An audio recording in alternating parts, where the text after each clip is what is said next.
Hello दोस्तों, कैसे हो आप लोग। मैं हूं अर्नव, एसएससी इंडियन रेलवेज, और स्वागत है आपका रेलवे टॉकीज में। तो दोस्तों, एक लेटर जो कि 24/4/2026 को हाल ही में जारी किया गया रेलवे बोर्ड के द्वारा, और उसको लेकर बहुत ज़्यादा चर्चा हो रही है सारी जगह पे। मैंने बहुत जगह लेटर को देखा भी और बहुत सारे कमेंट्स भी आए हैं कि इसको देखकर क्या समझा जाए, क्या आने वाली वैकेंसी पे इसका नेगेटिव असर पड़ेगा, या फिर इतनी सारी वैकेंसियों को क्या सरेंडर कर दिया जाएगा पूरी तरह से। तो बहुत सारे सवाल बच्चों के मन में आ रहे हैं। बहुत सारे बच्चे जो NTPC, RRB, JE, group D की तैयारी कर रहे हैं और अपने फ्यूचर को रेलवे में फिक्स करना चाह रहे हैं। तो चलिए इसको लेकर हम डायरेक्ट अब डिस्कशन स्टार्ट करते हैं। सबसे पहला बात दोस्तों कि आप इसको मिस इंटरप्रेट ना करें। ये ओनली सरेंडर का लेटर नहीं है, ये सरेंडर प्लस रीडिस्ट्रीब्यूशन का लेटर है, जो कि मैं आपको आगे समझाऊंगा ये क्या होता है, कैसे होता है और इसका असर क्या पड़ने वाला है आने वाली वैकेंसीज पे।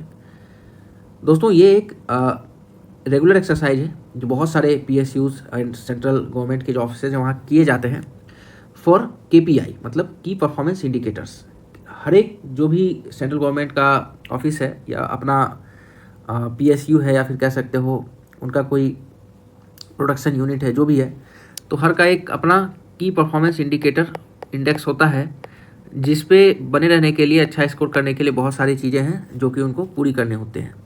तो उसमें से एक है मैन पावर रैशनलाइजेशन। ये एक्सरसाइज सभी को करना पड़ता है और ईयरली करना पड़ता है। तो यहाँ पे इसी को लेकर एक सारे ही जीएम प्रोडक्शन यूनिट इसको जारी किया गया है लेटर कि 2% ऑफ द वैकेंसीज, 2% मतलब लगभग यहाँ पे 29,600 वैकेंसीज को सरेंडर प्लस रीडिस्ट्रीब्यूट किया जाए। तो फ्रेंड्स, आप पहले तो ये समझ लें कि रेलवे में बहुत सारी पोस्ट होती हैं, critical, non critical, safety, non safety, और बहुत सारे काम ऐसे हैं जो कि अब पूरी तरह से आउटसोर्स हो गए हैं, जिसमें कि सबसे पहला आप जानते ही हो साफ़ सफाई का काम। साफ़ सफाई का काम मैक्सिमम जगहों पे दोस्तों आउटसोर्सिंग के जरिए ही किया जाता है for better quality and better economical viability. तो इसके लिए फ्रेंड्स क्या है यहाँ पे कि आपकी जो पोस्ट्स हैं, पहले आप चलिए सेकेंड पेज को आपको देख के समझ में आएगा। यहाँ पे आप देख सकते हो, ये देखिए, टारगेट फॉर 26-27 जैसे रखा गया। मान लीजिए सेंट्रल रेलवे है, यहाँ पे क्या बताया गया कि सैंक्शनड स्ट्रेंथ ऑन 1/4/2026 ये है 1,24,624, और आपको बोला क्या गया है, redistribution and surrender, not only surrender but redistribution, कितना 2492।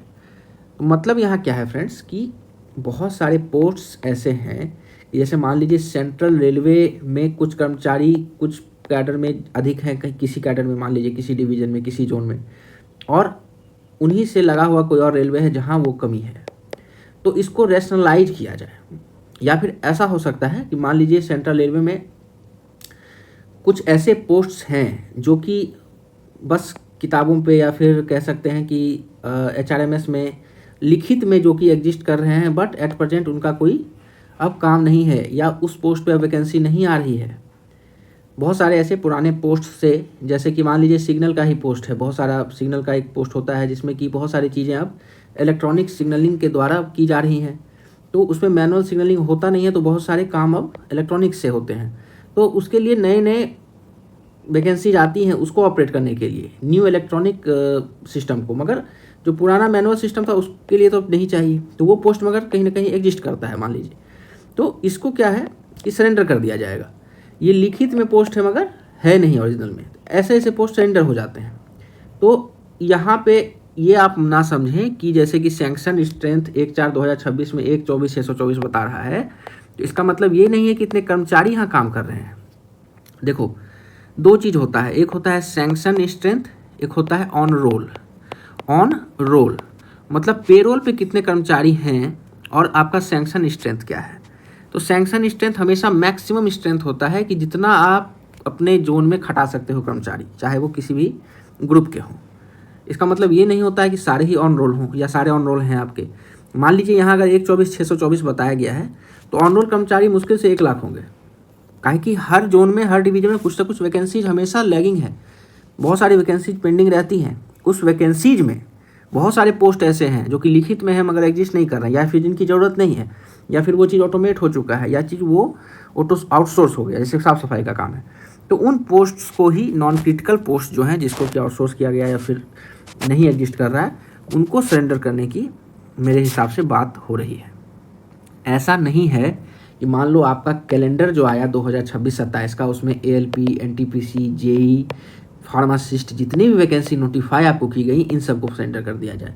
नहीं, जब मान लीजिए रेलवे ने एक लेटर जारी किया कि 2027 के इस डेट तक का वैकेंसी को एक्सेस करके आप इंडेंट प्लेस करो, हम लोग 26-27 में कैलेंडर जारी करेंगे वैकेंसीज के लिए, तो इसका मतलब तो ये ऑलरेडी है कि ये सारे पोस्ट क्रिटिकल हैं, इन सारे पोस्ट का एकदम काम चल रहा है और इस पोस्ट पे भर्ती आनी है, समझ रहे हैं। तो ऐसा नहीं है कि इन पोस्ट को पहले ये किया जाए फिर सरेंडर कर दिया जाए, नहीं, यहाँ पे जो पोस्ट नॉन क्रिटिकल है, नॉन सेफ्टी है, या फिर जिनका काम अभी बस लिखित में है, उनकी वैकेंसी ही नहीं आ रही है बहुत दिनों से, ज़रूरत नहीं है, तो उनको बस सरेंडर किया जाएगा। जो ऑलरेडी आपकी कैलेंडर जारी हो गई, जो सारे पोस्ट अभी चल रहे हैं, जो आ रहे हैं, उनको यहाँ पे करने की बात नहीं की गई है। और रीडिस्ट्रीब्यूशन बहुत टाइप्स का होता है दोस्तों। रीडिस्ट्रीब्यूशन में आपको ये भी समझना पड़ेगा, मान लीजिए अभी आप देख लीजिए कि रेल में ही एक तो सेक्शन ऐसा है जो कि आपका कन्वेंशनल रेल चल रहा है, जो कन्वेंशनल गाड़ियाँ हैं, स्लीपर हो, LHB हो, आपका ICF कुछ गाड़ी चलती हैं, कुछ हैं आपके non conventional modern types of coaches, जैसे कि वंदे भारत है, रैपिड रेल चल रहा है नमो भारत के नाम से, फिर आपका अमृत भारत ट्रेन चल रहा है। ये सारे कहीं ना कहीं हाई स्पीड कैटेगरी में आ जाते हैं, हाई स्पीड कैटेगरी में आ जाते हैं। वहीं मालगाड़ी में आप देखोगे एक तो नॉर्मल चल रहा है कन्वेंशनल, दूसरा आपका DFC रूट पे चल रहा है, डेडिकेटेड फ्रेट कॉरिडोर पे चल रहा है, high speed for more efficient working.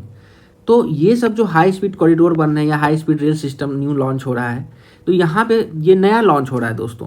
यहाँ पे कहीं ना कहीं कर्मचारी की भर्ती लगातार जारी रहेगी, लगातार आते रहेंगे, और रेशनलाइजेशन भी कहीं ना कहीं इसलिए ही किया जा रहा है, रीडिस्ट्रीब्यूशन भी इसलिए ही किया जा रहा है कि जहाँ पुराने सिस्टम में कुछ कुछ पोस्ट का दरकार नहीं है या कुछ कुछ पोस्ट पे कर्मचारी ऑलरेडी हैं, वो पोस्ट का काम ही नहीं है, मान लो सिग्नल का कोई ऑटोमेटिक हो गया, वहाँ पे सिस्टम मैनुअल का काम नहीं है, वो आदमी कहाँ जाएगा, उसको भी तो नौकरी पे रखना है, तो उनको डिस्ट्रीब्यूट कर दिया जाएगा हाई स्पीड रेल में, उनको स्किल्ड बनाया जाएगा उसके लायक कि वो हाई स्पीड रेल में काम कर सकें या फिर DFC में काम कर सकें।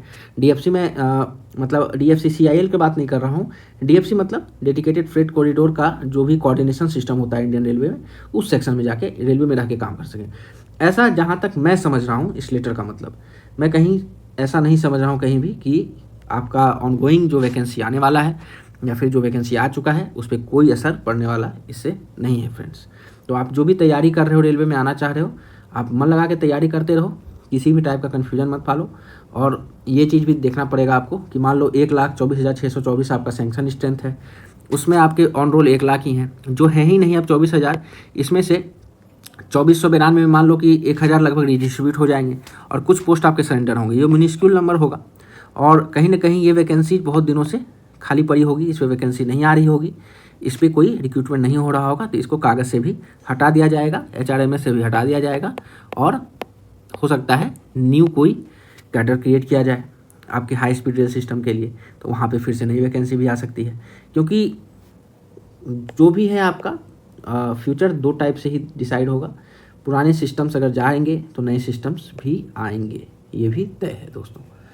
तो जो भी तैयारी करने वाले लोग हैं, आप अच्छे से तैयारी करें, किसी भी लेटर को देख के, और बहुत सारे वीडियो जो कि सीधा बताते हैं कि सरेंडर हो जाएगा, ये हो जाएगा, इसको देख के आप बिल्कुल मत घबराएं। आप अपने एक सीट पे फोकस करें और तैयारी में लगे रहें। खास करके मैं आप ही के लिए वीडियो बनाया कि ये सब लेटर को देख के या किसी चीज़ को देख के आप अपनी तैयारी पे कोई असर नहीं आने दें दोस्तों। ये रेगुलर एक्सरसाइजेज हैं, बहुत सारे तरीके से किए जाते हैं, अपना KPI इंडेक्स है, बहुत सारे चीज़ होते हैं, टारगेट पूरा करना होता है, तो ये सब चलता रहेगा दोस्तों। आप अपनी तैयारी को चलाते रहिए आगे। तब तक के लिए धन्यवाद, फिर किसी नेक्स्ट वीडियो में मिलेंगे आपके साथ फ्रेंड्स।